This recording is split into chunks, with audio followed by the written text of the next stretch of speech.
capítulo 9 de la materia de organización industrial, comunicación. Este capítulo, señores, es una transversal para cualquier materia que ustedes quieran llevar adelante, para cualquier proyecto que ustedes quieran presentar, para cualquier idea que ustedes quieran defender. La comunicación es la manera en la cual nosotros nos relacionamos con el entorno. Por lo tanto, tienen ustedes material adicional en www.labcalidad.wordpress.com, material adicional complementario a lo que aquí vamos a enseñar. Mucha atención y los que tienen el texto base, por favor, hacer el seguimiento, capítulo 9 de nuestro texto base. ¿Cuáles son los objetivos que vamos a lograr en los estudiantes a partir del avance de este capítulo? Primero, comunicar mensajes claros que sean entendidos por los demás. Ese es un objetivo. Que ustedes sean capaces de comunicar de tal manera que los demás, que el entorno comprenda lo que ustedes están diciendo. Luego, conocer las barreras que dificultan la comunicación y cómo superar cada una de estas barreras. Rectificar mensajes en función del grado de comprensión o de la retroalimentación, vamos a rectificar y vamos a volver a codificar los mensajes. Luego, utilizar la comunicación verbal, paraverbal y no verbal. Finalmente, tener una comunicación escrita eficaz. Introducción. Toda organización humana se basa en la comunicación. Tanto es así que cuando la comunicación es deficiente, la organización desaparece. Simplemente imaginen ustedes una relación con una persona. Si ustedes dejan de hablar con esa persona, la relación desaparece. Cualquier profesional debe ser consciente de lo necesario que es poseer una comunicación eficaz. Piense usted, por ejemplo, en la simpatía, la confianza, la honestidad que a través de una conversación puede transmitir un líder, puede transmitir una persona agradable, un profesional sólido. Imaginen eso. Comunicar es el proceso mediante el cual nosotros transmitimos ideas, es decir, informamos. Describimos nuestros sentimientos, expresamos nuestros sentimientos o también expresamos un razonamiento. Entonces, esto implica un análisis que nosotros transmitimos, comunicamos a un receptor. Ahora, este mensaje que nosotros enviamos, la idea, sentimiento, razonamiento, debe ser comprendido por el receptor. Si ustedes se fijan aquí en la imagen, todos estamos transmitiendo diferentes ideas, sentimientos y razonamientos. Y el éxito de la comunicación se fundamenta no solo en cuán bien yo me he expresado, sino en cuán bien la otra persona y las otras personas me han comprendido. Esto yo les pido que lo traduzcan a su práctica diaria. Vean ustedes lo agradable, lo sencillo que es trabajar con otros profesionales que sepan comunicarse también. Esta imagen esquematiza el proceso de la comunicación. Fíjense ustedes los elementos de la comunicación. Aquí tenemos un emisor que está enviando un mensaje a un receptor. El emisor es el punto, persona, organización que elige y selecciona los signos adecuados para transmitir su mensaje. Es decir, codifica un mensaje para poder llevarlo de manera entendible al receptor. En el emisor se inicia el proceso de comunicación. ¿Qué hace entonces el emisor? Codifica y transmite un mensaje. ¿Qué es el código? según el contexto cultural, son un conjunto de reglas propias de cada sistema de signos, símbolos. Por ejemplo, el idioma es un código. Si yo, el emisor, emito un mensaje en otro idioma, el receptor no va a comprender porque el código de emisor y receptor es diferente. Un ejemplo de código es el idioma, pero fíjense ustedes que incluso dentro del mismo idioma hay subcódigos. Vean ustedes el caso de una cirugía, con un equipo de médicos realizando una cirugía. Ahí cada uno es consciente de que ese equipo de cirujanos tiene un código propio. Ellos hablan y yo me animo a decir que muchos de ustedes no comprenderíamos en su totalidad qué es lo que están diciendo, ya que trabajan como un equipo perfectamente coordinado. Fíjense entonces, ese es el ejemplo de un subcódigo dentro del idioma. Al igual que varones y mujeres, al igual que personas mayores y jóvenes, hay subcódigos dentro de un mismo idioma. Incluso durante el proceso de comunicación puedo utilizar formas, puedo utilizar colores, elementos que me ayudan a codificar el mensaje, pero tiene que ser el mismo código que tenga mi receptor. El mensaje es el contenido de la información que estoy enviando. Es un conjunto de ideas, sentimientos, hemos dicho razonamientos, acontecimientos expresados ¿por quién? Por el emisor, que desea transmitir al receptor, de forma que el receptor comprenda qué es lo que el emisor le está diciendo. Reitero, la clave para que el receptor comprenda al emisor es la correcta codificación del mensaje. ¿Qué significa? Que utilice el emisor el mismo código que el receptor. ¿Quién es el receptor? Es el punto, persona, organización al que se destina el mensaje. Y este señor, esta organización, realiza un proceso de decodificación del mensaje. Y hay una decodificación que es consciente.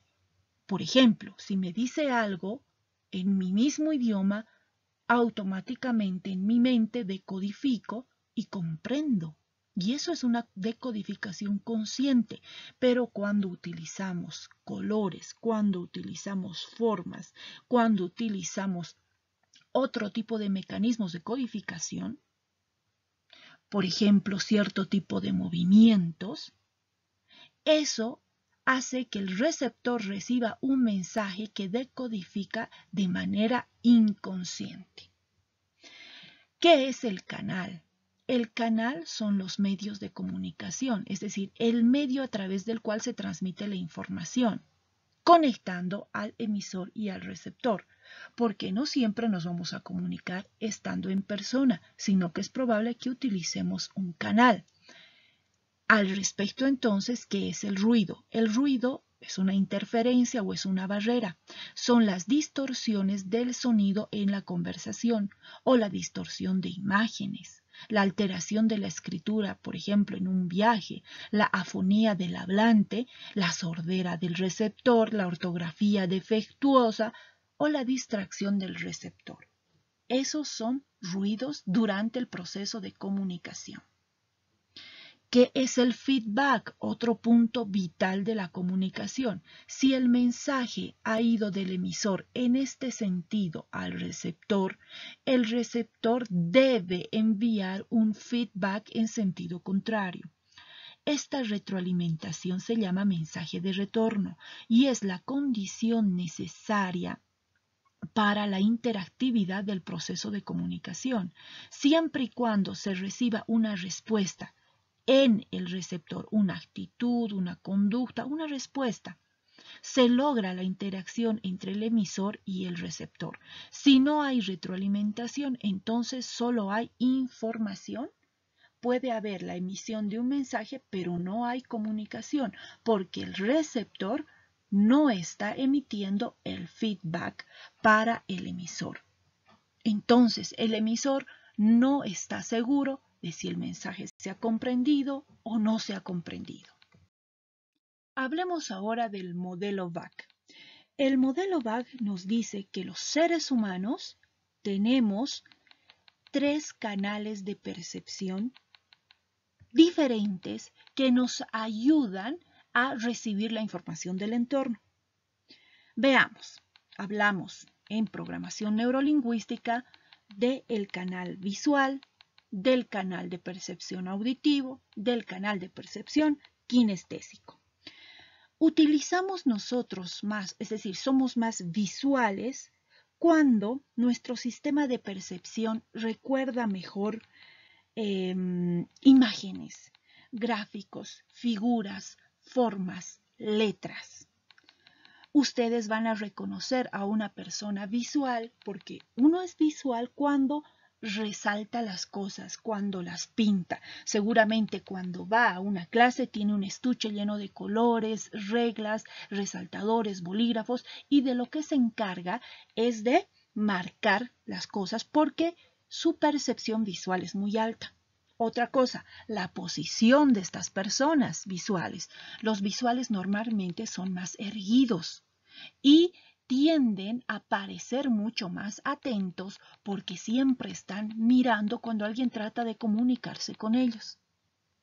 Luego tenemos a las personas auditivas. Aquí las personas auditivas recuerdan y tienen mucha más facilidad para asimilar en su mente voces, sonidos, incluso música. Estas personas suelen recordar conversaciones, melodías e incluso para ellos es mucho más práctico trabajar con un audiolibro, por ejemplo. Estas personas parecen un poco más encorvadas, agachadas que los visuales porque no necesitan mirar. Incluso a veces parecen desatentos. Pero lo que sucede es que para ellos con escuchar es suficiente porque esto es lo que mejor tienden a recordar. Finalmente tenemos a los kinestésicos. Cuando recordamos las sensaciones, somos más kinestésicos. El sentimiento, la sensación es lo que se nos queda. La mayoría de nosotros utilizamos estos sistemas de percepción, o sea, podemos ser visuales, auditivos, kinestésicos, pero soy necesariamente más visual, kinestésico, o más auditivo, kinestésico. Normalmente kinestésicos somos en regla general todos, pero podemos ser más visuales o podemos ser más auditivos. Yo les cuento aquí un chiste. Imagínense ustedes que van a un restaurante, un visual, un auditivo y un kinestésico. Al día siguiente le preguntamos cómo estaba el restaurante, cómo les ha ido. El visual va a decir, ah, no, hermoso, no sabes, qué lugar tan bonito. Un lugar tan acogedor, había unas florcitas en cada mesa, una vista, había muy, muy lindo el lugar.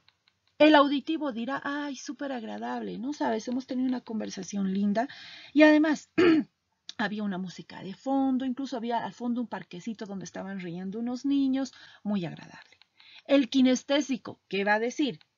Pues a lo mejor dirá, la comida estaba deliciosa, la conversación estaba muy interesante y me he reído un montón con los chistes que han contado. ¿Se dan cuenta? Nosotros utilizamos estos 3 canales de percepción, pero solemos tener mayor fortaleza, digamos, en lo visual o en lo auditivo. Por eso es importante que cuando ustedes escuchen, resalten las cosas, escriban las cosas y además escuchen con suma atención lo que se está diciendo. Un buen comunicador, señores, detecta el canal de percepción que tienen su auditorio y adapta este mensaje para facilitar la comprensión de su mensaje. Y aquí tenemos que entender también que el auditorio, es decir, el grupo de personas con las que me comunico, no son homogéneos los auditorios.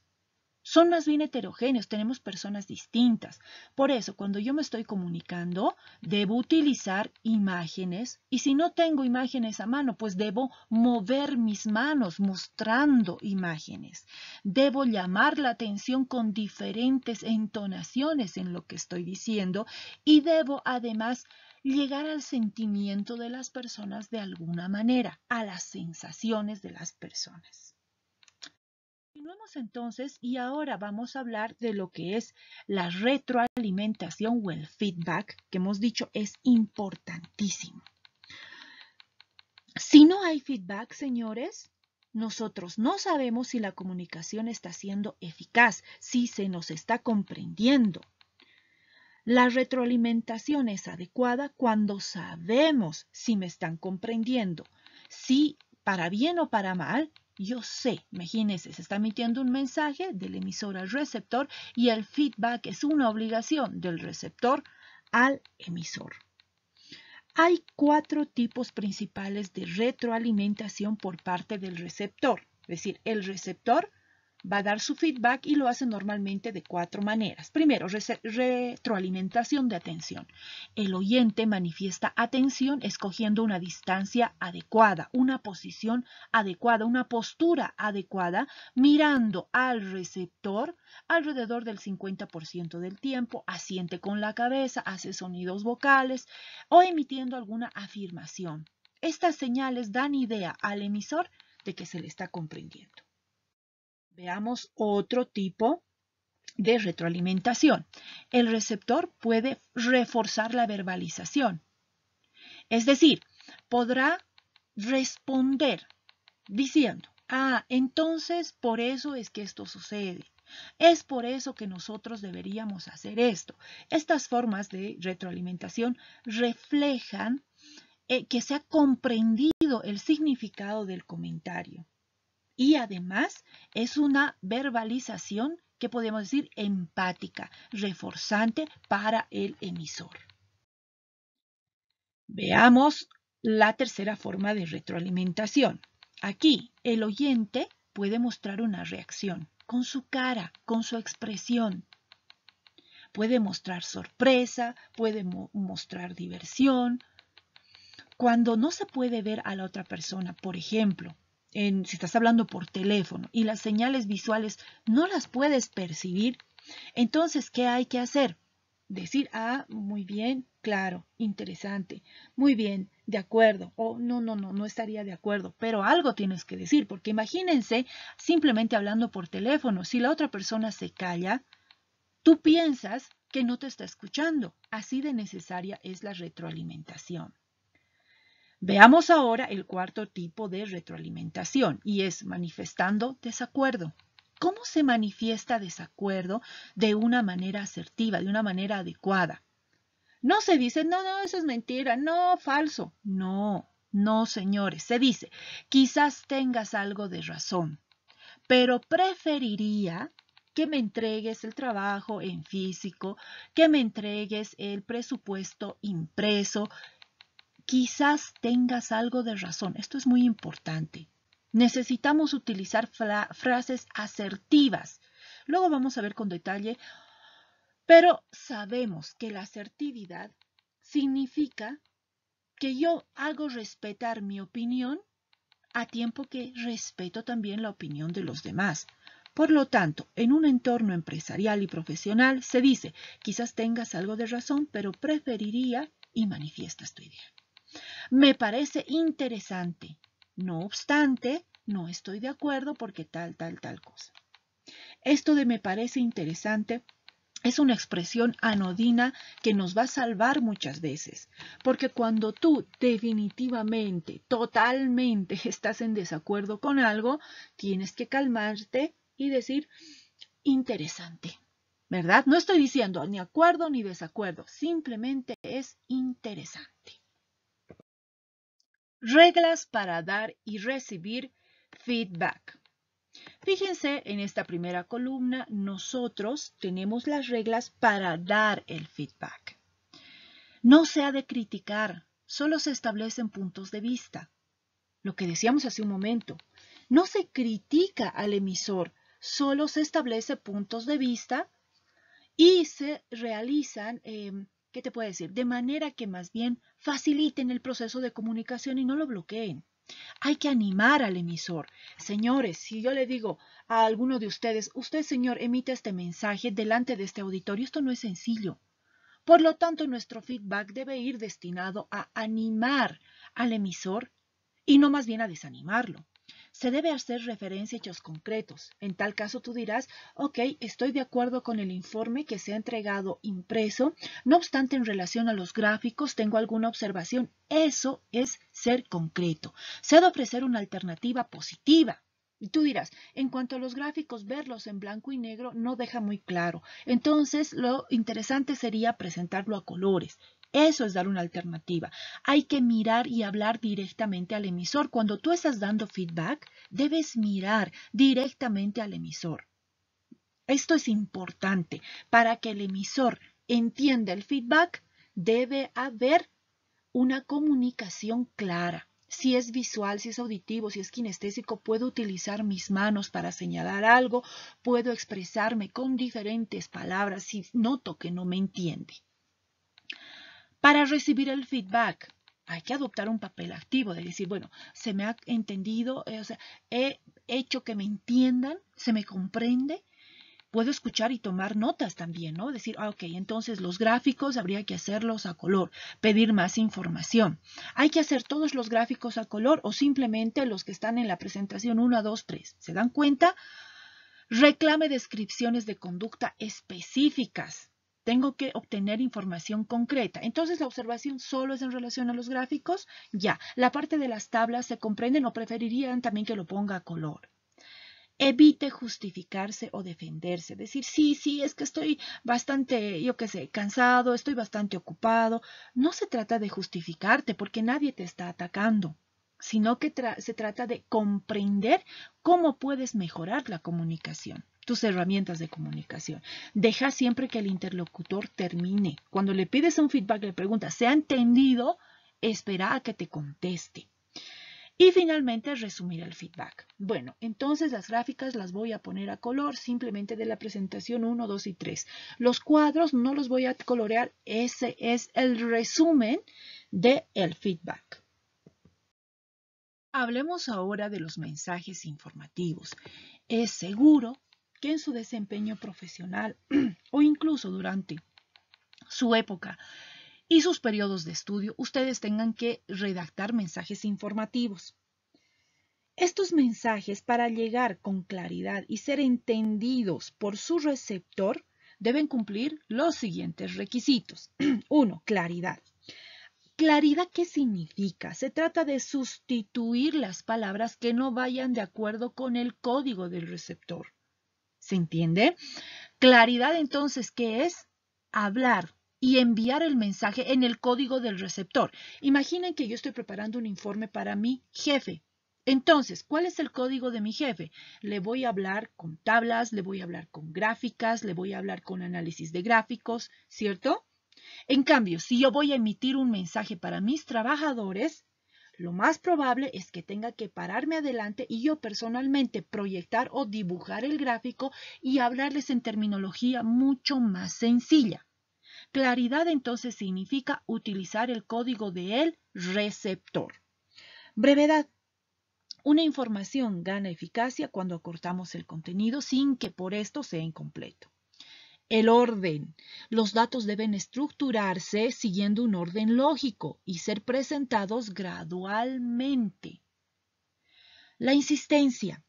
La insistencia es recomendable apoyar la información con gráficos, es recomendable acompañar también con una entonación diferente. Por ejemplo, si yo les digo, si hablamos de comunicación, la comunicación es extremadamente importante que ustedes la dominen. Se dan cuenta que he cambiado la comunicación paraverbal, es decir, el tono que utilizo para comunicarme con ustedes.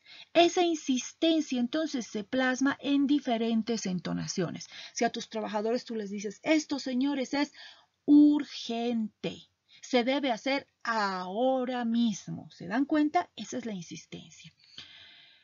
La ilustración complementa al punto 4. Aquí depende de nuestra creatividad. ¿Cómo voy a ilustrar lo que estoy diciendo? Habíamos dicho, puedo hacer movimiento con mis manos, puedo presentar imágenes, puedo contar historias para ilustrar lo que estoy diciendo. Punto 6. La información siempre debe estar completa. Hemos dicho breve, pero no incompleto. Finalmente, el feedback, que es obligatorio. Después de informar algo, es necesario que preguntes y digas, ¿se me ha comprendido? ¿Me he dejado entender? ¿Está todo perfectamente claro? Incluso va a haber un momento en que alguno de tus trabajadores tengas que decir, ok, entonces, a ver, díganme, plazo mínimo, plazo máximo, cantidad, etcétera. Eso es el feedback que nosotros debemos pedir de manera obligatoria para saber si nos han comprendido. En algunos momentos nos vamos a sorprender de cuán mal se nos ha entendido. Cuando pidamos el feedback, vamos a darnos cuenta de que se nos ha malinterpretado. Y este problema no siempre deriva de nuestra insuficiencia como comunicadores, sino que debemos tener en cuenta que la diferencia entre el mensaje enviado es más acentuada cuanto mayor es la complejidad del mensaje. Es decir, diferencia entre mensaje enviado y mensaje recibido pueden ser diferentes cuando el mensaje es complejo. Luego, la gente entiende mejor los mensajes expresados en su código y como nosotros tenemos auditorios que son heterogéneos, son distintas las personas unas de otras, entonces es posible que tengan diferentes códigos y por eso no se ha comprendido. Otra cosa a tener en cuenta, a las personas ocupadas les gustan los mensajes concretos. ¿Por qué? Porque tienen otras cosas que hacer. Por lo tanto, el mensaje debe ser breve para que sea más eficaz. ¿Qué podemos hacer en consecuencia? Ordenar el mensaje de un modo simple, es decir, paso 1, paso 2, paso 3 y transmitirlo de modo claro. Establecer una relación positiva con el oyente. Es decir, de entrada decir, ¿cómo están? Muy buenas tardes. Conversemos de este tema. Eso es establecer una relación positiva y no entrar y decir, a ver, tenemos que hablar. Inmediatamente la persona, el receptor, también va a tener una reacción negativa. Hay que ilustrar con ejemplos, con metáforas lo que estoy diciendo. Y también debo ir pidiendo feedback permanentemente. Hay que regular los tiempos en bloques de 7 a 15 minutos máximo por idea, porque de lo contrario vamos a perder la atención. 7 a 15 minutos por idea. Hay que ser auténtico, real. No hay divinidades, ¿verdad? No hay personas que jamás se equivoquen. Todos somos perfectamente humanos, perfectibles. Entonces, si te equivocas, corrige. Si hay algo que no estás, por ejemplo, pronunciando bien, pues pronúncialo bien, no hay ningún problema. Se pueden utilizar bromas para oxigenar el cerebro, porque cuando uno ríe, esto es lo que hace. Empieza a respirar de manera agitada y entra oxígeno al cerebro y entonces el cerebro empieza o tiene mayor facilidad para prestar atención nuevamente. Es recomendable también caminar entre los receptores si esto es posible. Escucha activa. ¿Oír y escuchar será lo mismo? No necesariamente. Puedes oír música mientras estudias, ¿verdad? En cambio, escuchar implica prestar atención. Y aún más, la escucha activa, señores, significa estar psicológicamente disponible y atento al mensaje del emisor. Fíjense en esta imagen. Aquí vemos a alguien que está perfectamente atento a lo que está diciendo el emisor. Tanto el mensaje verbal como el no verbal, porque si tú miras, estás viendo el lenguaje no verbal, los gestos, el cuerpo, cómo se mueve del emisor. Por otro lado, fíjense a este otro receptor. Y está claro que este señor está pensando en otra cosa, aunque está mirando fijamente, ¿verdad? Está pensando en otra cosa y está con sus monitos, tan, tan, tararán, tan, tan, tan, tan, tan. Mientras que parece que estuviera atento, pero no está atento. Él está presente, pero no está atento. La escucha activa, entonces, señores, consiste en estar psicológicamente disponible, atento a lo que está transmitiendo la otra persona, viendo para entender no solo el lenguaje verbal que yo escucho, sino mirando para entender el lenguaje no verbal. Estar psicológicamente disponible o aplicar la escucha activa consiste en hacer preguntas para comprender mejor, no hablar más de lo necesario. Evidentemente, este señor no va a hablar más de lo necesario, sino que está perfectamente atento. Tomar notas si hace falta, dispuesto a apuntar lo que sea más relevante, y también implica emplear frases y gestos que inviten al interlocutor a ampliar la explicación y le faciliten la expresión de los sentimientos. La escucha activa tiene muchas ventajas. Imagínense si alguien te escucha con tanta atención, crea un clima de comunicación abierta entre emisor y receptor. Reduce la tensión ante la diferencia de los criterios. Porque no podemos tener opiniones distintas, pero la escucha activa nos ayuda a crear un clima de comunicación positivo. Se aprende mucho de la otra persona. Ayuda a tomar mejores decisiones, mejores soluciones, y se comprende perfectamente al emisor, se descifra perfectamente lo que el emisor quiere transmitir. Aquí debemos descartar algunos mitos en relación a la comunicación. Por ejemplo, escuchar es cuestión de inteligencia. No tiene que ver con la inteligencia solamente, tiene que ver más con la voluntad. Fíjense qué voluntad está manifestando esta persona. Son las ganas, el deseo que yo tengo de entender lo que se me está diciendo.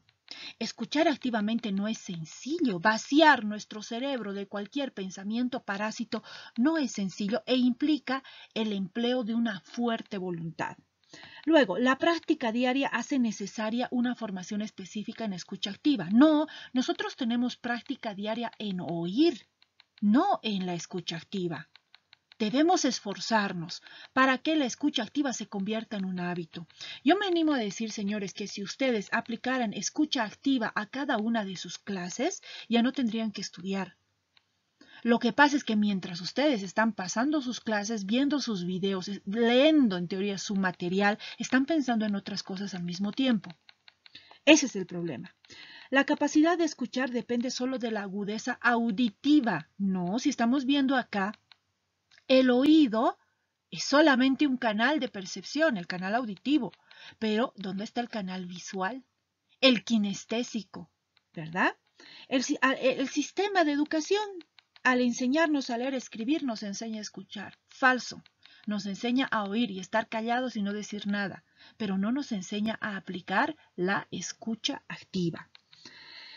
Aprender a leer es más importante que aprender a escuchar. No, es igual de importante. Como yo aprendo a leer y a escribir, es igual de importante aprender a aplicar la escucha activa. Luego, el éxito de la comunicación depende del que habla, no del que escucha. Falso, el éxito de la comunicación depende tanto de la capacidad del emisor como de la voluntad del receptor.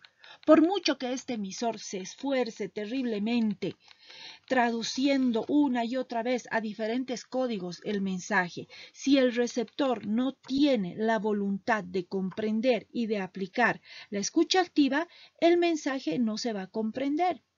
Y está claro que no va a ser necesariamente por la incapacidad comunicadora del emisor, sino más bien por la falta de voluntad que tiene el receptor. Otro mito que nosotros tenemos, la escucha es un proceso natural. Falso. La escucha no es un proceso natural. Oír es un proceso natural. Escuchar implica, ¿qué hemos dicho? Voluntad.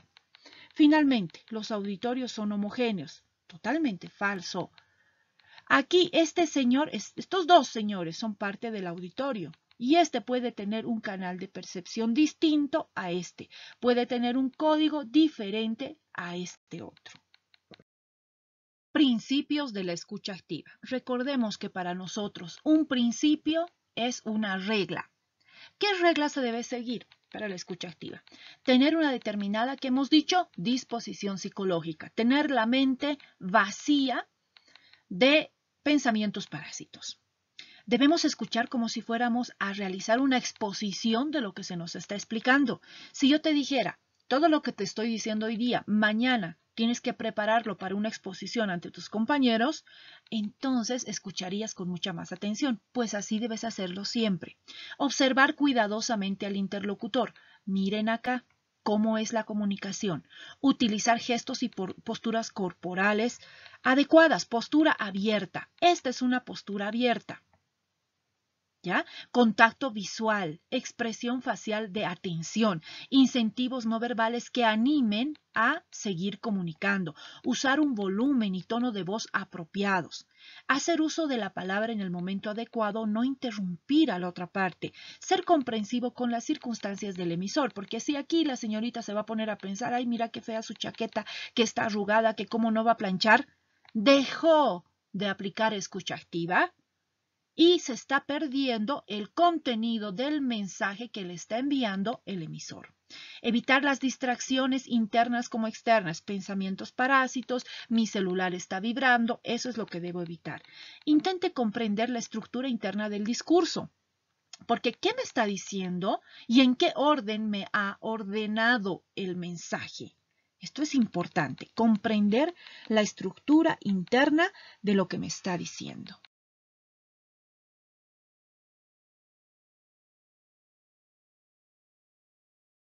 Hablamos de escucha activa, veamos entonces la actitud que debemos tener ante el feedback. Quien recibe el feedback debe adoptar una actitud de aceptación del feedback como ayuda para evaluar su forma de comunicarse. Además, debemos tomar en cuenta que hay que ser realistas. La aceptación no ha de ser absoluta, ya que lo que perciben los demás en nosotros está influenciado por su propio estado emocional. Es decir, si yo veo que a pesar de mis esfuerzos la otra persona no me comprende, quizás es que la otra persona se sienta mal, quizás tiene problemas personales, entonces debe haber cierto nivel de realismo en la comunicación. Cuando envíes el feedback, es decir, al revés, adoptar una actitud de escucha activa y no limitarse a ser un oyente pasivo. Nuevamente se recomienda realismo, porque igual puede ser que tanto el emisor como el receptor tengan otro tipo de problema que esté afectando su capacidad de comunicación. ¿Cuándo debemos escuchar? Cuando nuestro interlocutor, a través de señales verbales y no verbales, muestra deseos de comunicar algo, es decir, se nota cuando alguien quiere decirnos algo. Nosotros debemos escuchar y callarnos cuando queremos motivar a la otra persona para que hable. Es decir, podemos decir, claro, porque eso es lo que hemos visto, ¿verdad? Y te callas y la otra persona va a hablar. Luego, cuando deseamos evaluar una situación y ganar tiempo, cuando deseas ganar tiempo y estás pensando cómo vas a argumentar algo, deja que la otra persona hable y simplemente te callas. Cuando el interlocutor informa de algo que considera muy importante. Tal vez para ti no es relevante, pero para la otra persona es muy importante. Entonces es importante que escuches. Cuando deseamos neutralizar verbalizaciones y sentimientos agresivos. Viene un trabajador muy alterado a tu oficina y te dice, tenemos que conversar de esto. ¿Qué tienes que hacer tú? Ponerte en la misma actitud de él. Es decir, aquí a esta oficina no se entra gritando. No, porque lo que vas a generar es que la situación empeore. Por lo tanto, simplemente aplicas la escucha activa y dejas que la persona se desahogue. En tal caso, la persona ya no tiene con quién pelear y simplemente le quedará comunicar lo que ha sucedido de la manera tan adecuada como tú le estás tratando.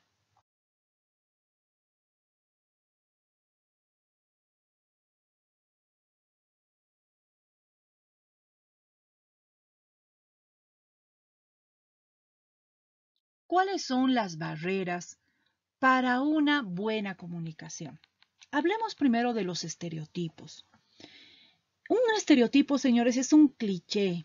Es un cliché de pensamiento referido a la característica de una persona por determinada situación. Por ejemplo, yo puedo decir, no, los chapacos son lentos.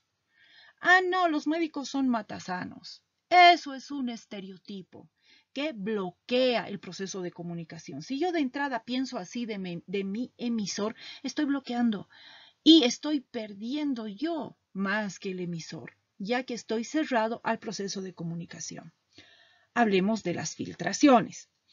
Las filtraciones son interferencias producidas por causas materiales, por ejemplo, pueden ser ruidos, vibraciones, mal funcionamiento de cualquier tipo de aparato que yo esté utilizando para comunicarme, o también puede ser generado por causas humanas.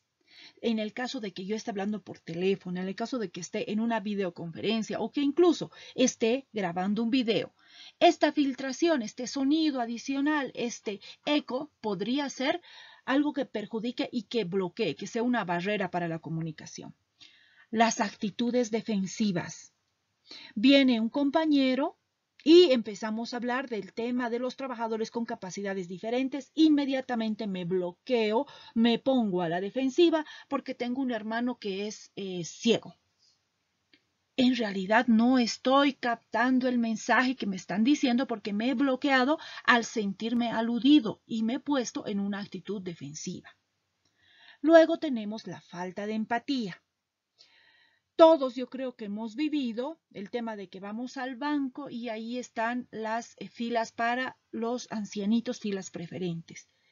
E incluso el propio cajero podría decir, pucha, tanto tardan que esto, que el otro, y además vienen todos en cuanto empiezan a pagar, se llena la fila de los ancianitos. Es que también nosotros debemos ponernos en el lugar de esos ancianitos y no nos ponemos en el caso de entender la situación de un jubilado que le cuesta mucho llegar a mes y de que tiene dolor permanente, quizás incluso en sus dedos, lo cual hace que no pueda caminar, que no pueda escribir bien o que no pueda expresarse adecuadamente. Debemos ser empáticos y no crear barreras a la comunicación. La proyección. Ustedes han debido escuchar la frase, el ladrón cree que todos son de su condición, ¿cierto? Entonces, no empecemos a proyectar nuestras propias características en los demás. Cuando yo critico terriblemente a alguien, quizás esté hablando de mí mismo. Esa es la proyección y esa puede ser una barrera para la comunicación, porque pienso, en algún momento yo he hecho esto, seguramente este está haciendo lo mismo ahora y me bloqueo a la comunicación. Las experiencias anteriores.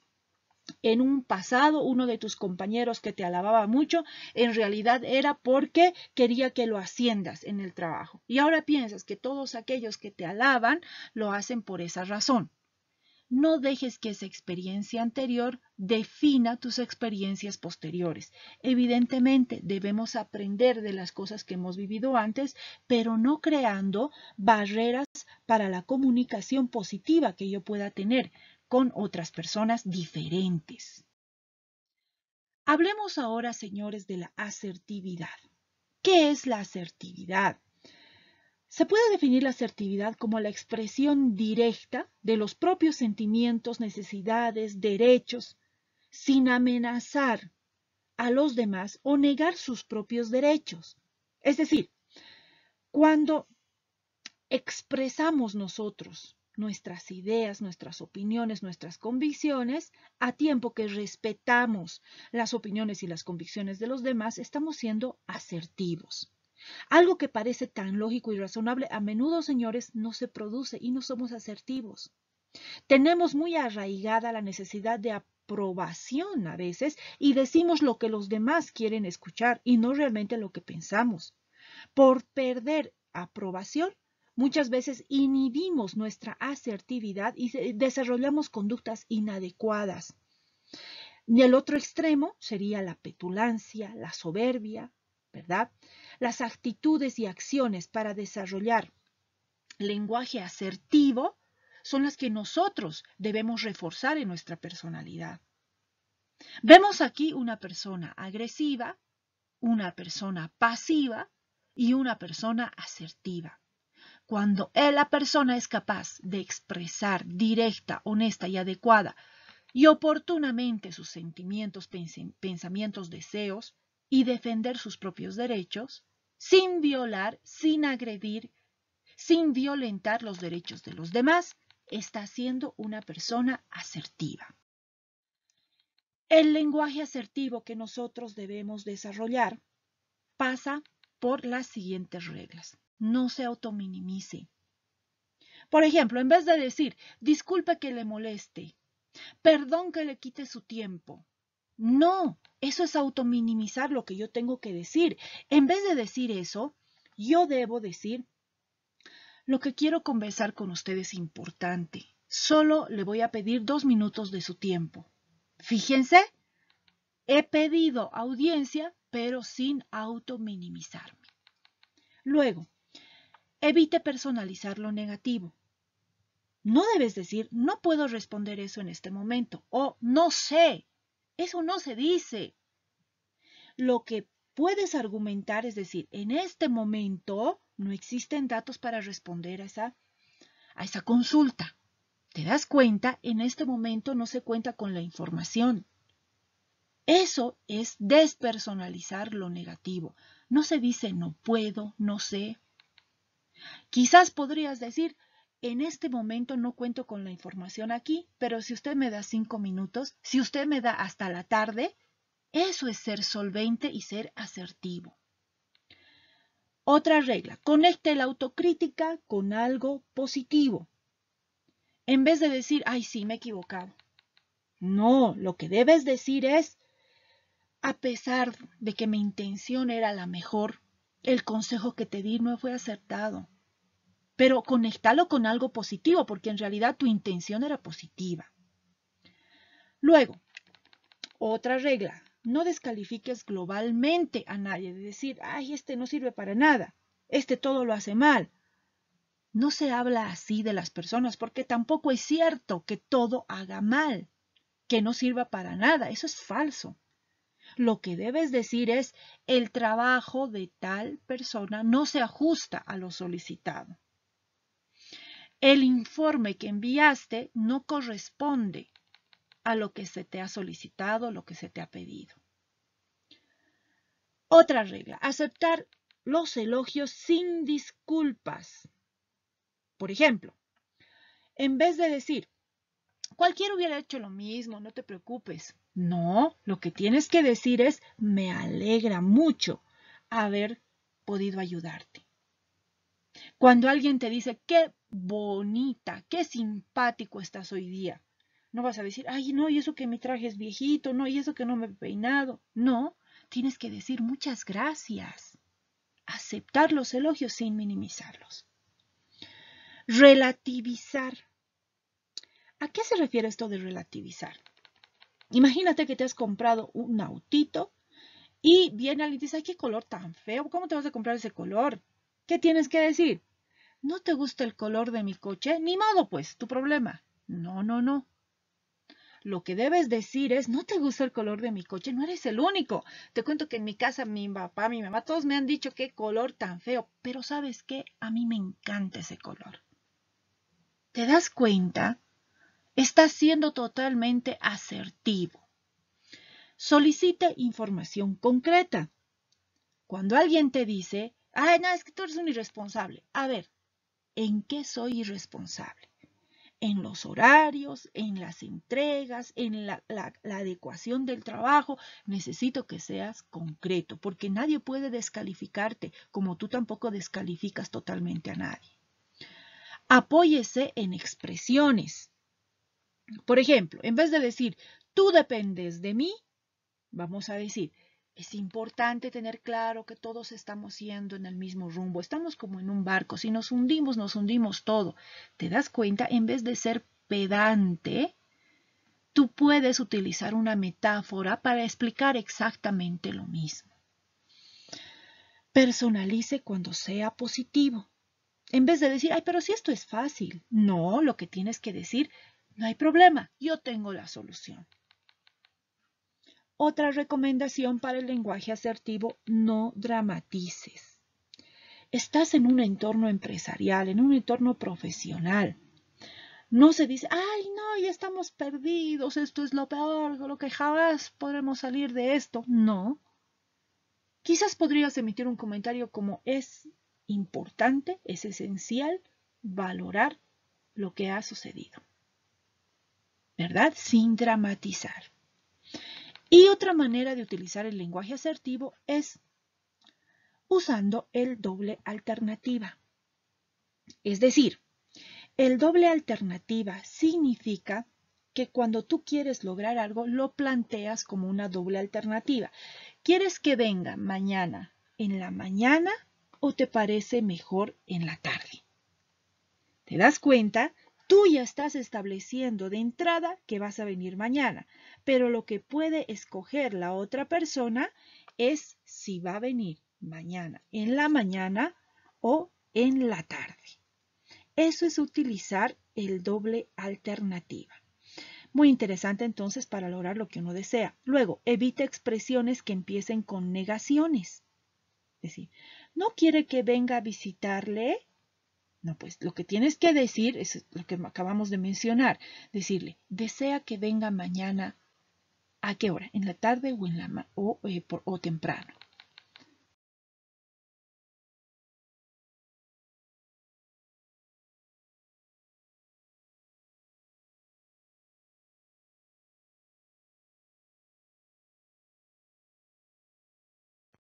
Paraverbal. La comunicación verbal es la que hemos visto hasta ahora, donde yo traduzco en un código el mensaje que quiero transmitir. Y el código que utilizo normalmente es el idioma, que hemos dicho puede ir complementado con otros diferentes subcódigos. La comunicación paraverbal, señores, se refiere al tono de la voz. Cómo se maneja la voz es un determinante de la imagen que de nosotros y de nuestra empresa va a tener el receptor. Con la voz podemos crear confianza, sugestionar, influir en las personas. Pero también podemos transmitir sentimientos negativos, hostilidad, superioridad o sumisión. Los estudios de paralingüística señalan que la comunicación paraverbal tiene, digamos que aspectos clave que vamos a revisar enseguida, pero nos dan los estudios las siguientes recomendaciones. Veamos, en primera instancia, debemos proyectar la voz. ¿Qué significa esto? Hablar un poco más fuerte de lo habitual, pero sin gritar. Esto para lograr captar la atención de los asistentes. Hablar un poco por encima de lo normal. Otra recomendación, articular. Finalizar las frases y vigilar los hábitos verbales negativos. Debemos pronunciar bien las palabras y además ver si estamos utilizando las mismas palabras todo el tiempo.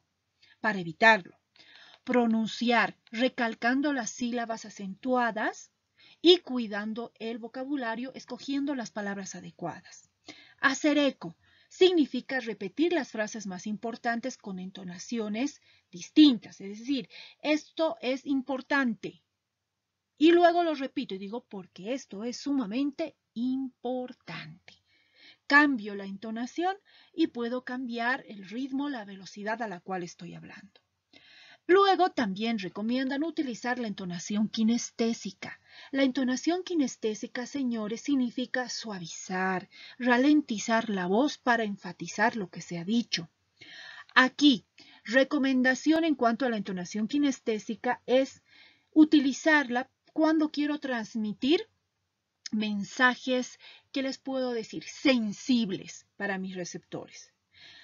Hace un momento, en la anterior diapositiva, yo les contaba un chiste. Y digo, un visual, un auditivo y un kinestésico, fíjense, eso es lo opuesto a una entonación kinestésica. Una entonación kinestésica sería, tengo que comunicarles una lamentable noticia. ¿Se dan cuenta? Baja la velocidad y baja el tono. Claves entonces muy importantes, y esto es tan importante que en el blog www.labcalidad.wordpress.com hay un video que habla con mucho detalle de las claves de la comunicación paraverbal, que son la intensidad, el tono, el timbre y la velocidad. Un video muy bonito y definitivamente ver este video es obligatorio. Hablemos de manera muy resumida entonces de la intensidad. Cuando hablamos de la intensidad de la voz, estamos hablando del volumen de la voz, que puede ser alto o puede ser bajo. Esto depende mucho, la potencia que vayamos a tener depende de la respiración de nuestra caja torácica. ¿Cómo debe ser esta intensidad? Debe ser enérgica. ¿Qué quiere decir? Lo que decíamos hace un momento, no se trata de gritar ni de susurrar, sino que debemos utilizar un volumen que vaya un poco por encima de lo habitual. El tono de la voz puede ser agudo o puede ser grave, agudo o grave, dependiendo de la vibración de nuestras cuerdas vocales. No obstante, nosotros debemos, y esto lo explica muy bien en el video, debemos tratar de utilizar tonos graves, porque dan sensación de mayor solvencia, mayor solidez, mayor seguridad en lo que estamos diciendo. El timbre. El timbre depende de nuestra caja de resonancia, que es nuestra boca, nuestra nariz, nuestra garganta. En todo caso, aquí la recomendación es que este timbre debe ser abierto, porque cuando yo digo algo, debo vocalizar bien y abrir la boca para hablar. Finalmente, la velocidad. La velocidad puede ser rápida o puede ser lenta. ¿Puedo hablar demasiado rápido o puedo hablar demasiado lento? Es obvio cómo tenemos que hablar, tendiendo a rápido. Pero ojo, tampoco vayamos a los extremos. Se trata de ir tendiendo a una velocidad rápida. Esas son las claves para tener una buena entonación en nuestra voz. Nuevamente recomendarles ver el video que está en el blog y está en el capítulo de comunicación. Hablemos ahora, señores, de la comunicación no verbal. La comunicación verbal, lo que nosotros decimos con nuestras palabras, perdería su eficacia si no fuera acompañada por una serie de claves que son no verbales. Por ejemplo, si yo digo algo, va acompañado con la mirada, con la expresión facial, la distancia interpersonal, incluso el movimiento de las manos. Estas claves, como es la mirada o por lo menos la expresión de la cara, son muy difíciles de disimular. Así que debemos tener extremo cuidado en cuidar nuestro lenguaje no verbal, porque podemos escoger nuestras palabras y nuestro vocabulario, pero a veces nuestro cuerpo, nuestro rostro delata cosas que no quisiéramos decir.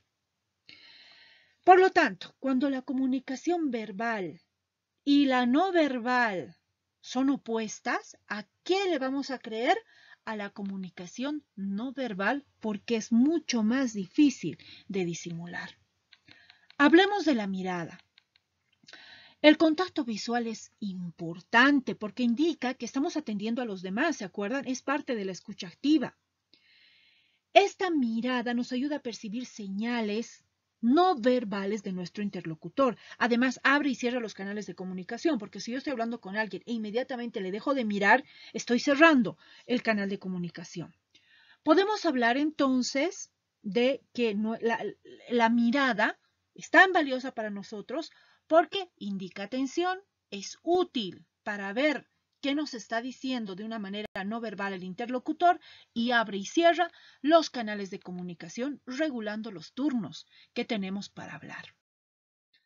Podemos hablar de dos tipos diferentes de mirada, una mirada intensa, una mirada fija, que podría indicar a nosotros sentimientos activos.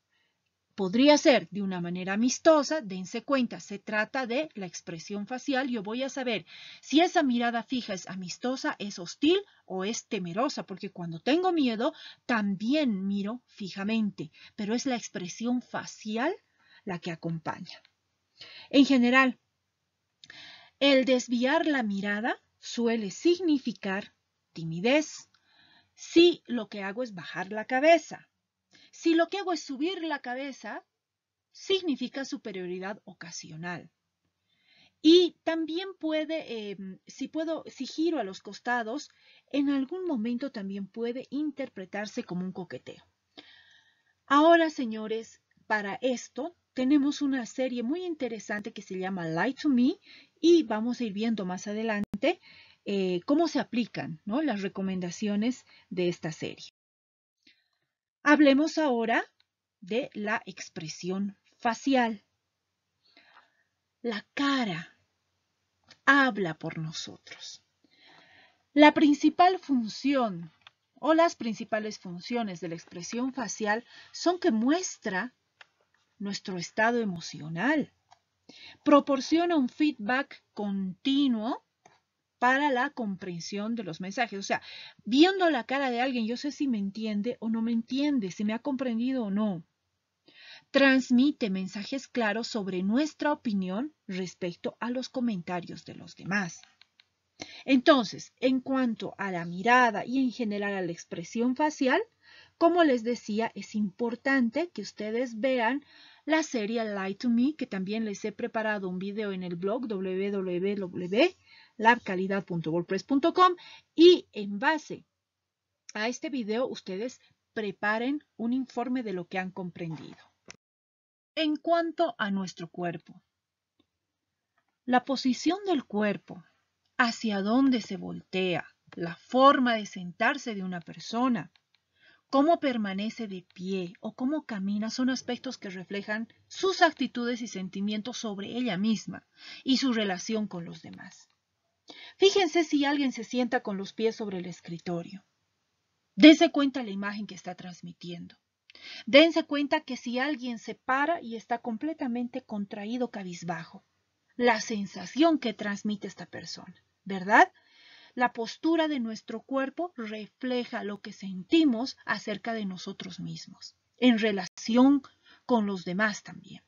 Las principales categorías corporales son la contracción, postura depresiva, cabizbaja, abatida, reflejada por la inclinación del tronco hacia adelante. Fíjense aquí en la imagen.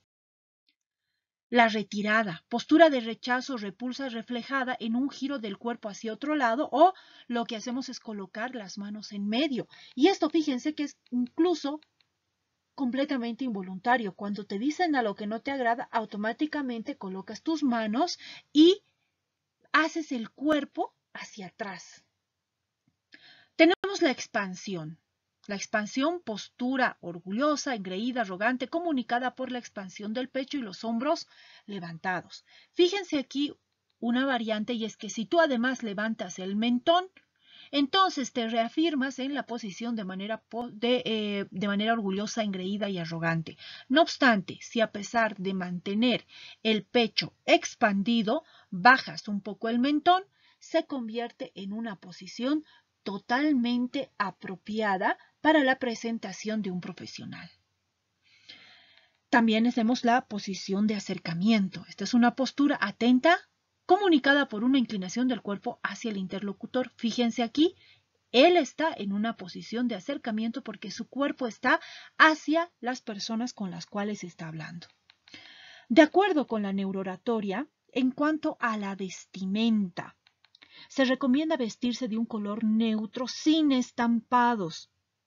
Esto porque los estampados suelen llamar la atención de las personas hacia mi ropa y no hacia lo que estoy diciendo.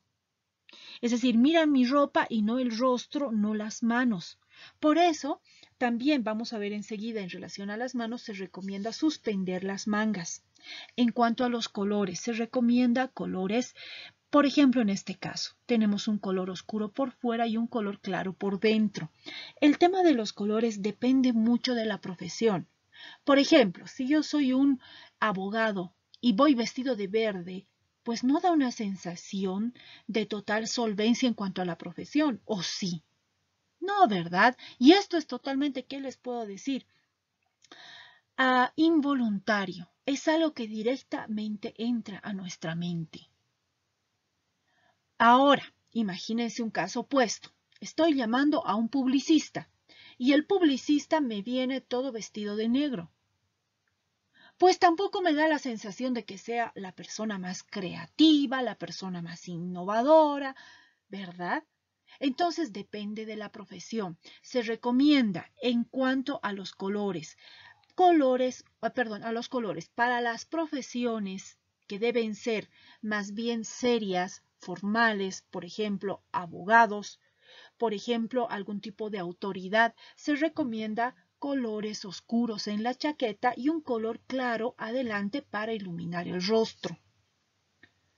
Ahora, si yo soy de una profesión mucho más creativa, estilista, diseñador gráfico, publicista, entonces puedo dar más rienda suelta a esta creatividad y reflejarla en mi manera de vestir. Si yo soy alguien dedicado a la construcción, se recomienda a arquitectos, ingenieros civiles, colores y tonos tierra o tonos grises. También se recomienda evitar el uso del café extremadamente oscuro porque da sensación de pesadez. Alrededor de estos señores puede haber y hay toda una teoría del color, pero este es un resumen bastante claro y bastante concreto. En cuanto a las manos, los movimientos de las manos en la comunicación son básicamente culturales. Hay culturas, yo me animo a invitarles a ver hablar un español, hablan mucho con las manos, mientras que en otras culturas como las asiáticas las manos se mantienen abajo. La importancia de las manos, según la neurooratoria, es clave para dar énfasis a lo que estoy diciendo. Fíjense aquí, tiene las mangas suspendidas, porque esa es la manera en la cual yo hago que la persona, mi receptor, preste atención a lo que estoy diciendo con mis manos. A veces el lenguaje verbal puede ser sustituido por el movimiento de mis manos. Funciones. Ilustrar y respaldar lo que estamos diciendo, ¿verdad? Fíjense las imágenes. Comunican información, incluso pueden reemplazar a la comunicación verbal. Comunican emociones y expresan tu propia imagen. Por eso es importante tener manos impecables y bien presentadas. Si los gestos que acompañan la comunicación verbal son apropiados, pueden añadir énfasis, franqueza y calor. Si yo digo algo y lo acompaño con mis manos, con mi expresión facial, con mis gestos, con mi tono de voz, voy a lograr una sensación positiva en mi receptor. No es bueno que tengas algo en las manos, ya que las anula. Y de hecho, cuando tienes algo en las manos y lo estás manoseando permanentemente como un bolígrafo llavero, da sensación de que estás nervioso, de que estás apurado. Nuevamente, se recomienda remangar las mangas. Hablemos ahora de la distancia interpersonal.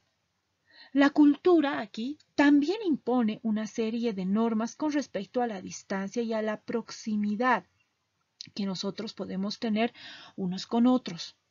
En nuestro contexto hay 4 categorías. Una zona íntima hasta los 45 centímetros. ¿Qué significa zona íntima? Significa que solo se permite la entrada a los que están emocionalmente cerca mío, es decir, personas con las cuales tengo algún tipo de relación cercana. Ahora, aquí también hay que pensar, a no ser que se trate de un lugar muy abarrotado, consideramos violento que alguien se acerque más de esa distancia. Nos molesta. Luego tenemos la zona personal, entre 46 y 120 centímetros. Distancia de separación, por ejemplo, en una reunión social, en la oficina o en una conversación. No tengo por qué acercarme más. Luego veamos una distancia entre 120 y 360. Esta distancia se llama zona social y es a la distancia a la cual nos mantenemos en un lugar público, pero ante extraños, ante gente que no conocemos. Y finalmente, más de 360 al límite de lo visible, de lo audible, es una distancia cómoda para dirigirnos a un grupo de personas. Por eso a veces cuando queremos hablar con un grupo de personas solemos alejarnos, ¿verdad? Y tomar cierta distancia para hacernos entender mejor. En nuestro contexto, entonces, 4 categorías: íntima, personal, social y pública. Aquí tenemos muy bien detallado la zona íntima, la zona personal, zona social y mayor a 3.6. Ojo, importante aquí recomendar. Es muy desagradable que alguien invada tu zona íntima e incluso alguien que no te conozca tu zona personal. Se recomienda enfáticamente respetar estas distancias en el desempeño profesional. Es cierto que en algún momento vamos a hablar del contacto físico, especialmente en el liderazgo carismático y en el liderazgo transformacional, pero vamos a aprender a usar esto con el tiempo. Esta distancia se debe respetar, tanto con personas del mismo sexo como con personas del sexo opuesto. Recomendaciones hasta este punto. Despejar la mesa cuando entre el interlocutor. Nosotros deberíamos levantar cualquier obstáculo que pueda haber o que pueda distraer nuestra atención, haciéndole saber a la persona que quiere hablar con nosotros que vamos a aplicar una escucha activa. Una presentación personal apropiada con los colores adecuados, la manera de pararse adecuada, apretón de manos firme y cálido, no finalizado abruptamente, que eso vamos a ver enseguida, estar sentado en posición de acercamiento, hemos dicho, con el tronco inclinado hacia la persona con la cual converso. Los brazos se recomienda que no estén cruzados y sería recomendable tenerlos reposando sobre la mesa de tu escritorio. Las manos relajadas, hemos dicho nada de bolígrafos ni nada ni llaveros. El rostro y la boca no deben estar ocultos detrás de nuestras manos. Sentado relativamente tranquilo, girando, moviéndose para seguirle con la mirada a nuestro interlocutor. Los músculos faciales relajados, especialmente la mandíbula, porque cuando algo no nos gusta solemos tensar la mandíbula. La boca puede incluso estar ligeramente abierta mientras escuchas. Lo peor es tenerla cerrada y la mandíbula tensa. Eso muestra que estás nervioso o estás molesto. Ojos abiertos y relajados, manteniendo un contacto recíproco con los ojos de la otra persona. Importante ver a los ojos de la otra persona. Respiración normal, movimientos equilibrados y relajados, sonriendo ante algo divertido. Cabecear 1 o 2 veces asintiendo positivamente. Mover la cabeza demasiado así, asintiendo, da sensación de como una señal negativa. Moverse reticentemente si tienes que atender una llamada o apagar el celular. Lo más, ¿qué te puedo decir? Lo que podría mostrar que estás muy relajado es que quizás te desabroches la chaqueta, quizás te la quitas, te aflojas la corbata o el cuello de la camisa o los puños. Quitarse las gafas o los lentes para que se vean nuestros ojos. Inclinarse enseguida para recibir cualquier cosa que te quiera dar la otra parte, papeles, documentos. Mirar hacia arriba cuando tratas de recordar algo. Recomendaciones entonces sumamente sencillas, pero dicen mucho en tu lenguaje no verbal. En cuanto al contacto físico, no es muy frecuente el contacto físico en el trabajo profesional, pero siempre es posible. Por ejemplo, fíjense en esta imagen, un apretón de manos o un espaldarazo, que significa una palmadita en la espalda. Aquí, cuando yo doy la mano a alguien, es importante mantener una posición de la mano, aunque aquí no se puede ver bien, pero debe ser perpendicular al piso. ¿Por qué?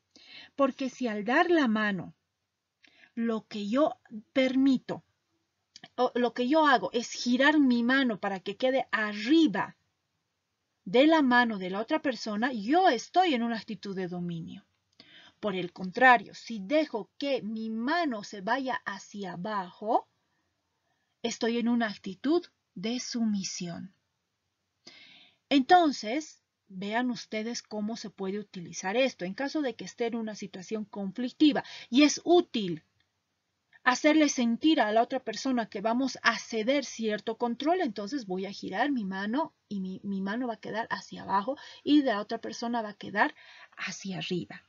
Entonces, en cuanto al contacto físico, un espaldarazo se puede dar, pero fíjense aún, un espaldarazo, cierta incomodidad en la imagen que yo puedo ver. Por eso hasta tocar a las personas hay que saber de tal manera que la persona no se sienta agredida.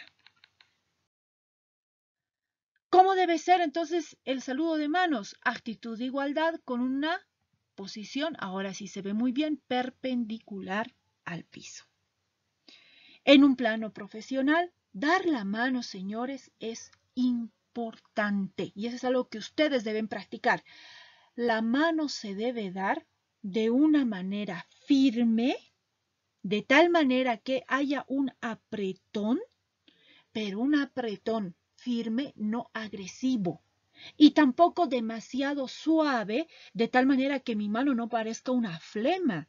Debe ser un apretón firme y terminado con naturalidad.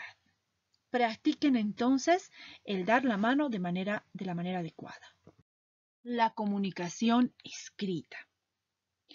Los documentos en el mundo laboral representan a la persona. Cuando tú entregas un documento, te estás representando a ti o estás representando a tu empresa. A menudo, nosotros a través de un documento tenemos que convencer, tenemos que persuadir, tenemos que informar, como si fuera una comunicación personal, es decir, como si estuviéramos hablando cara a cara. Por esto, señores, redactar un documento requiere esmero y cuidado. Las ventajas de la palabra escrita, por ejemplo, son que tiene un carácter de compromiso formal. Cuando tú lo pones por escrito, ya no hay manera de que tú en algún momento te retractes, que incluso si solamente lo dices de manera verbal, ya no hay manera de retractarse tampoco. Pero cuando tú escribes y firmas algo, es un compromiso formal y estable. El escrito puede ser releído varias veces para facilitar su comprensión. Eso también es una ventaja. El escrito por sí solo recuerda su contenido a quien lo tiene. Si tienes una notita donde decías comprar esto, pues ya es algo que te hace recuerdo que debes comprar. Luego, nos da la oportunidad de releerlo, corregir nuestros errores, mientras que la palabra hablada ya no nos permite volver atrás. Un escrito tú puedes revisarlo 20 veces, tú y otra persona, para enviarlo una vez que estés completamente seguro. Pero cuando dices algo, ya no hay manera de volver atrás. Esas entonces son ventajas muy interesantes de la comunicación escrita. Aún vemos nosotros que tiene muchas ventajas, pero también podríamos hablar de algunos inconvenientes. Fíjense ustedes, si a mí me mandan una nota, yo no tengo delante mío al interlocutor y yo no sé el verdadero carácter del interlocutor, porque yo no tengo su lenguaje paraverbal, su lenguaje no verbal. Interesante entonces esto de la comunicación escrita. Si bien no tengo delante al interlocutor, un documento a mí me muestra cuán pulcra es una persona, cuán ordenada es una persona y si es cuidadosa, si es culta en cuanto a la ortografía, por ejemplo. ¿Verdad? Entonces vemos que hay ventajas y desventajas. En cuanto a las presentaciones, con mucha frecuencia nosotros vamos a tener que hacer presentaciones y elaborar una serie de exposiciones con mensajes informativos, proyectos, etc. Es una valiosa herramienta la posibilidad de hacer presentaciones porque nos complementa la comunicación verbal dirigida para auditivos, lo hace también apropiado para visuales, ¿verdad? Nos complementa con imagen lo que vamos a decir. De acuerdo con la neurooratoria, se recomienda no utilizar presi, por ejemplo, porque distrae y engancha la atención a la dinámica de la presentación y no al contenido tal cual. Otra recomendación en cuanto a la tipografía, no utilizar Times New Roman. ¿Por qué? Porque la letra Times New Roman tiene serifas. No sé si se han fijado que la Times tiene palitos arriba y abajo y donde terminan las letras. Entonces lo que hace es enganchar la atención de una persona a las letras. Se recomienda utilizar helvética. Luego, no utilizar tablas llenas, sino más bien utilizar infográficas. Es decir, gráficos, se recomienda utilizar colores, expresiones visuales, imágenes. Eso es lo que se recomienda. En cuanto a los colores, se recomienda trabajar con fondos oscuros de tal manera que las letras puedan saltar de la pantalla. Podría ser también recomendable de vez en cuando utilizar un fondo rojo, porque despierta al receptor, especialmente en un punto que yo ya sé que están cansados. También podemos utilizar un fondo blanco que ilumine al receptor. Las letras, lo importante que vayan siempre en contraste. Se recomienda mucho utilizar metáforas, historias, cuentos. Esto evidentemente para llegar a los kinestésicos. Preguntas orientativas en relación a los escritos. Fíjense que yo me puedo hacer varias preguntas para saber si mi escrito está bien redactado o no. Por ejemplo, ¿tengo claras las características del receptor? Si yo tengo claras las características de mi receptor, yo ya sé en qué código me tengo que comunicar con esa persona, ¿verdad? ¿Causará una primera impresión favorable? Hemos dicho que cuando tú te comunicas con algo, tienes que generar una sensación positiva, ¿verdad? Entonces, mi escrito da una sensación positiva. Luego, he definido los objetivos de este escrito, exactamente qué es lo que quiero lograr con este escrito. Ahora, ¿la manera como yo he redactado me va a permitir lograr esos objetivos? Son relevantes todas las ideas que he puesto en el escrito porque recordemos que la comunicación mientras es breve es mejor, ¿verdad? Entonces, ¿es relevante todo lo que he puesto? ¿Tengo toda la información necesaria y correcta para expresar estas ideas? ¿He distribuido correctamente todas las ideas a lo largo del escrito? Finalmente, la lectura inicial de los epígrafes da una idea clara del contenido.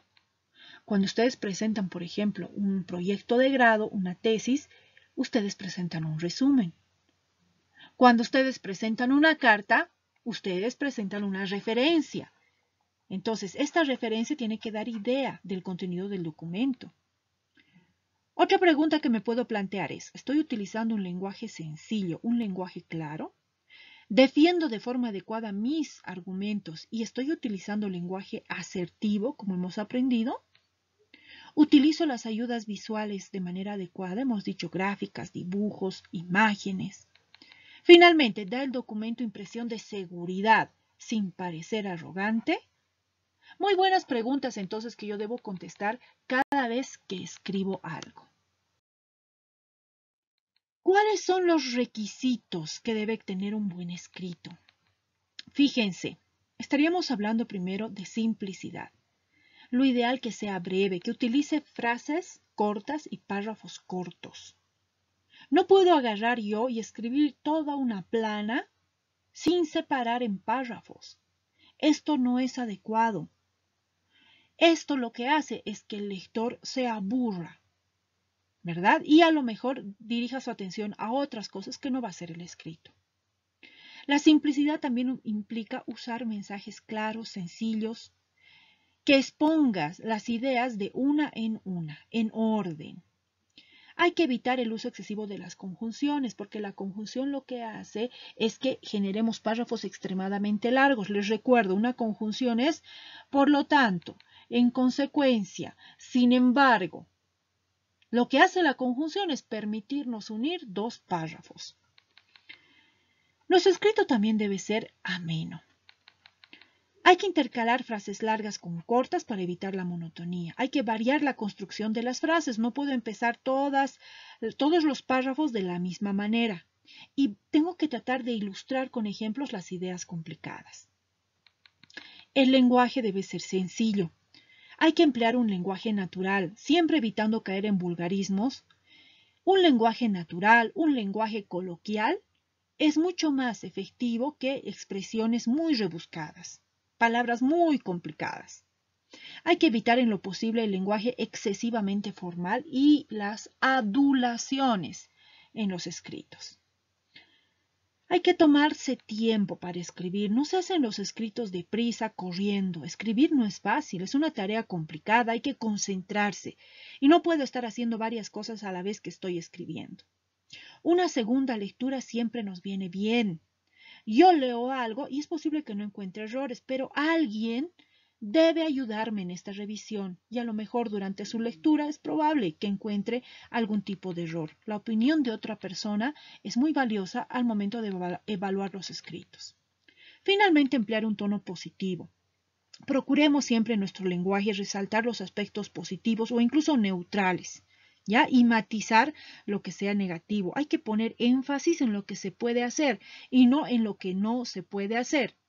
Debemos centrarnos en lo que le interesa a la persona que está recibiendo el escrito, enfocarnos en lo que le interesa a esa persona. Hay que evitar palabras con carga negativa, por decir, queja, empeorar, molestia, conflicto, pelea, ¿verdad? Esas son palabras con carga negativa.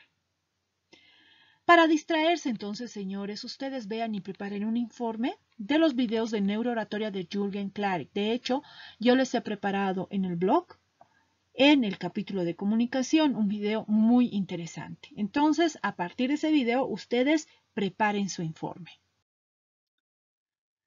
Lo más importante en la comunicación es escuchar lo que no se dice. Maestro Peter Drucker, gurú de la estrategia. Fíjense cuánta verdad. Lo que nosotros debemos aprender no solamente es a hablar, sino a escuchar. Y aún más, escuchar lo que no se dice. Porque aunque ustedes estén sentados y no me estén diciendo nada, ustedes me están comunicando algo a partir de la posición de sus manos, la posición de su cabeza, la mirada, la ropa, la manera de sentarse, ¿verdad? Conocer entonces el lenguaje verbal, paraverbal y no verbal es una herramienta valiosísima para cualquier profesional de nuestro tiempo.